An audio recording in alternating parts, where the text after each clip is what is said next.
security is a competitive advantage.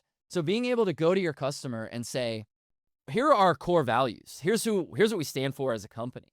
And one of those things, a lot of companies will say things like, we put the customer first, or we value quality, or whatever. Well, security is a way that you can put your money where your mouth is. And you can say, as a demonstration of that belief, here's what we do for security. Here's how we invest in these ways. Here's why that's above and beyond what everyone else is doing when they're just trying to check that box that you were talking about, Phil. When everyone else is just checking boxes and you're out there saying like, well, I think that an attacker thinks like this. Here's how we invested in order to address that.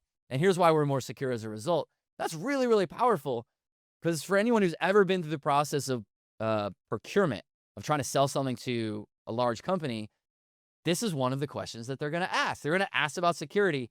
And what they're really trying to understand is, why should I trust you?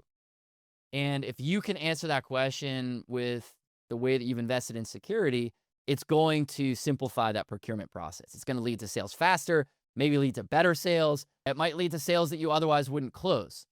And so while in one sense that feels kind of like gross to think about, security is a mechanism for sales and marketing, that's the reality of the world that we live in. And that is a really powerful way to think about how you can get those security budgets, is how can it support the sales mission? How can it support the marketing mission? How can it drive revenue?